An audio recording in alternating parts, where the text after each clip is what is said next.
बोले राम कृष्ण भगवान के। गिरारथ जल बीच समय कहे अति भिन्न भिन्न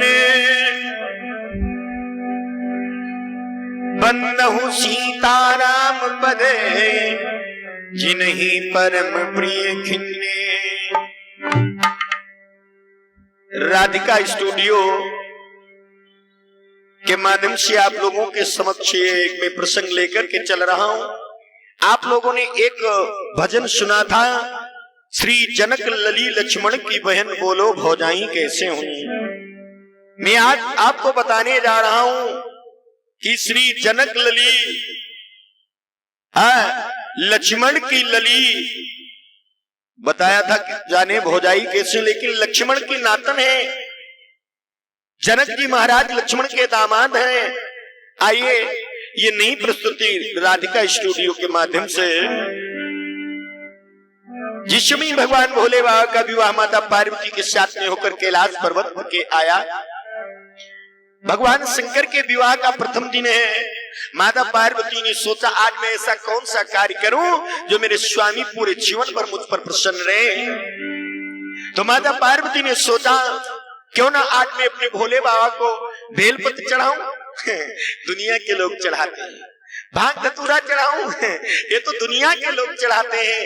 माता पार्वती ने सोचा अच्छा गंगा जल, ये तो दुनिया के लोग चढ़ाते हैं। तो माता पार्वती ने सोचा आज मैं अपने स्वामी का श्रृंगार करूंगी। पार्वती के असे मैं निभावा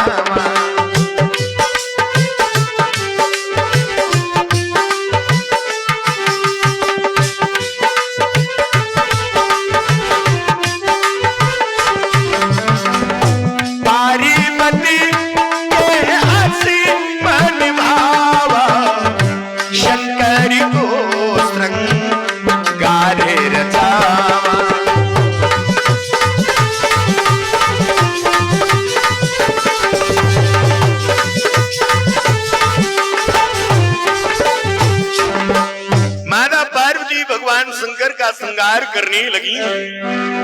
नाग कर धनी नागई चोटी, नागन की सब चूड़ा चोटी।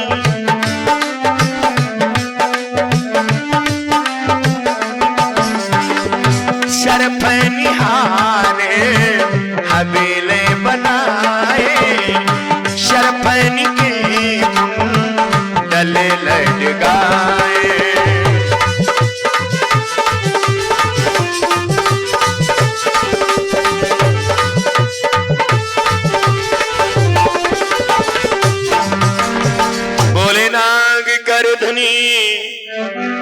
नागई चोटी, नागन की सब जूरा जोड़ी। बढ़िया सुंदर सुंदर नागों से माता जो है जटाओं की चोटी बना रही है, गले के हार बना रही। सरफन हार बोली हवेल बनाए, तो सरफन के कुंडल लटकाए।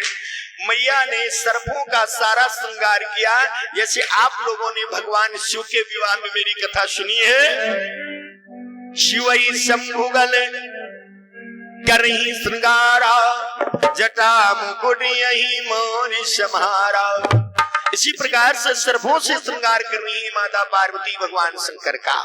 अब दाहिना हाथ खाली रह गया, ध्यान करना, दाहिना हाथ खाली रह गया भगवान शंकर का। तो सर्पों के जो राजा हैं, जो नागवंशीय राजा हैं महाराज बासुक, मेरे भैया सर्पों के राजा महाराज बासुक का वाहन किया है माता पार्वती जी ने। तो महाराज बासुक छोटे से सर्प का रूप धारण करके और कैलाश पर्वत पर भगवान शंकर के पास में पहुंचे। वो कैलाश पर्वत जो इस समय तिब्बत में पड़ता है, जिस कैलाश पर्वत के नीचे मेरे भाई वैकुंठ क्षीर सिंधु है और ऊपर जिससे स्वर्ग है, उस कैलाश पर्वत पर महाराज जाकर के पहुंचे हैं शेष जी। नाग देवता पहुंचे तो माता पार्वती ने क्या किया, महाराज शेष के दाहिने, भोले बाबा के दाहिने हाथ पर शेष को लेकर के 3 फंदे लगाए। मुख और पूंछ को एक में जब शिवा लगाई गांठ,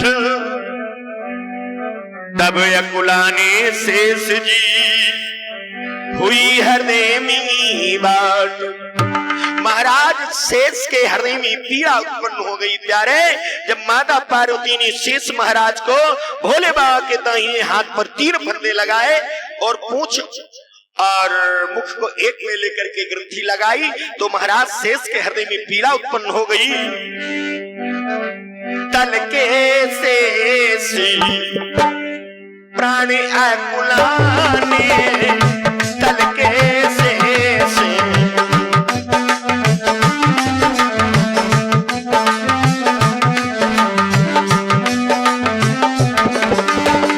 और ये देखो बहुत सुंदर हमारी संगति कर रहे हैं, नाल वादक जो कर रहे हैं हमारे भैया पवन कुमार अवस्थी, जो हमारे पड़ोस के हैं, रिश्ते में हमारे छोटे भैया हैं, और जो चिमटा पर सहयोग कर रहे हैं हमारा श्री बचराज भैया, और जो रिकॉर्डिंग कर रहे हैं श्री संदीप कुशवाहा जी, सिकंदरपुर जनपद हरदोई उत्तर प्रदेश से। तल के शेष प्राणी अकुलानी, अश्रु बिंदु दुई द्रगे छलकाने।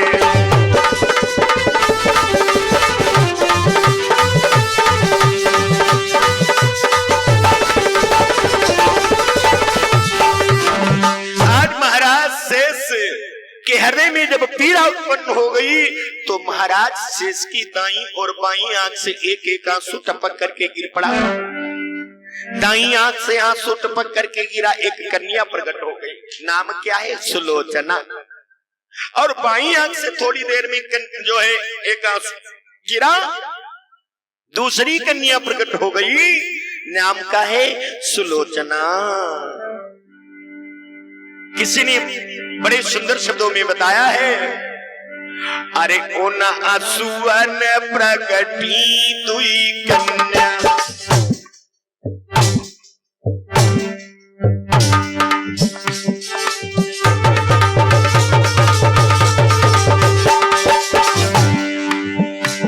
अरे उन आंसुअन प्रगटी दुई कन्या,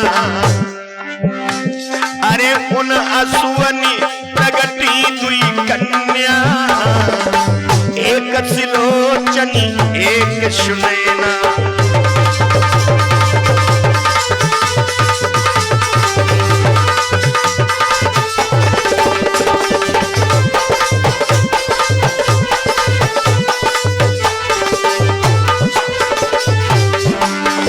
मेरी प्यारी बंधुओं, महाराज नाग देवता की दाईं और बाईं आंख से दो आंसू से कन्या प्रकट हो गया, क्योंकि नैन माने भी आंखें होती है। शु माने आंसू, नैन माने आंखें, शु माने आंसू, लोचन माने आंखें। इसीलिए दाईं और बाईं आंख से जब दो कन्या प्रकट हुई, तो माता पार्वती के द्वारा उनका नाम सुलोचना और सुनैना रखा गया। शुभा महाराज बासुक अपनी दोनों कन्याओं को लेकर के अमेरिका पातालपुरी नागलोक में पहुंचे। धीरे धीरे दिन दूना रात चौगुना, शुक्ल पक्ष की तरह चंद्रमा की तरह कन्याएं दोनों बढ़ने लगी, कि कन्याओं पर भगवान की वैसे ही कृपा होती है ना भैया।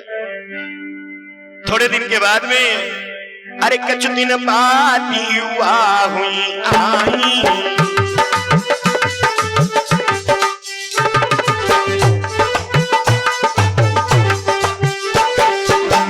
कछु दिन बाद युवा हुई आई, कछु दिन बाद युवा हुई आई, तमकी रही तन में तरुणाई, तमकी रही तन में तरुणाई।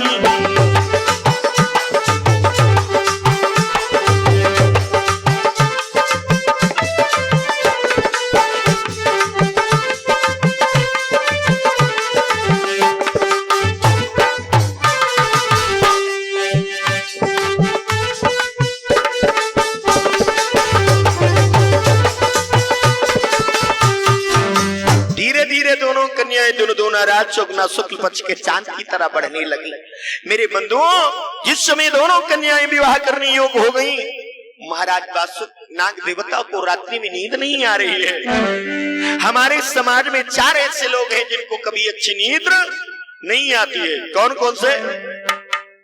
जिस घर में सर्प निवास करे, छप्पर से टपकता पानी हो।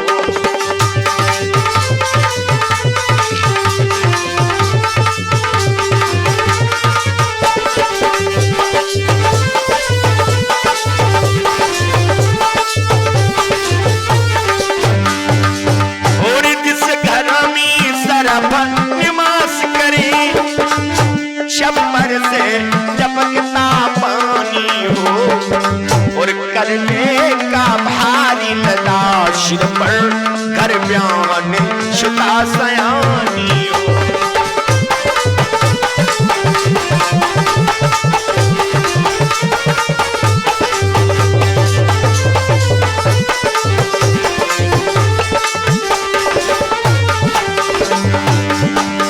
महाराज वासुक ने सोचा कोई सुंदर घर और बर ढूंढ करके मैं अपनी बिटिया का विवाह कर दूं। लेकिन बंधु, लंका के राजा रावण दशान के ज्येष्ठ पुत्र मेघनाथ को यह मालूम हुआ कि महाराज वासुक के यहाँ बड़ी सुंदर 2 कन्याएं हैं।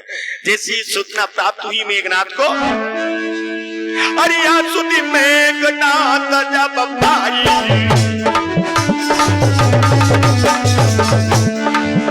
अरे यहाँ सुधी मेघनाथ जब पाई,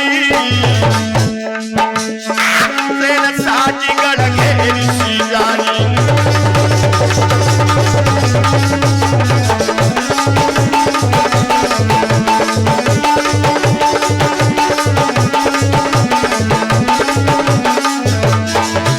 अरे संबत भरी बापू युद्ध,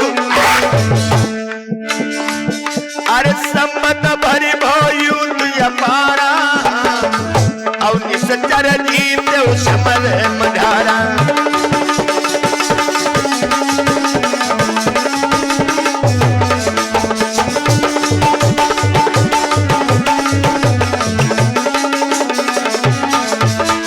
मेरे प्यारे बंधु, वासुक और मेघनाथ का युद्ध 1 वर्ष तक चलता रहा। अंत में मेघनाथ ने जो है वासुक की दंड मुस्के कसके और बड़ी बिटिया सुलोचना का पैर पूजन करा लिया। जब सुनैना बची है तो सुनैना का विवाह महाराज जो है वासुक ने त्रिहुर्ती के राजा हर्षरोमा के पुत्र महाराज शीरध्वज जनक को किया है। और जनक के ही आंगन में जानकी जी का जन्म हुआ। वैसे बंधु एक बात और बताऊं, शेष और वासुक ये 2 सगे भाई हैं।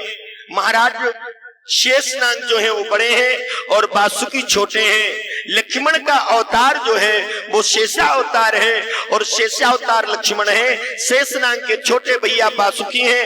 वासुकी की कन्या है मेरे भैया सुनैना, और जिनकी कन्या सीता कही गई, उस रिश्ते में जो है लक्ष्मण माता सीता के नाना हुए। बोलिए भक्तवत्सल भगवान की। आगे फिर कोई ना कोई नई कथा लेकर के हम प्रस्तुति होंगे। बोलिए गोविंद भगवान की।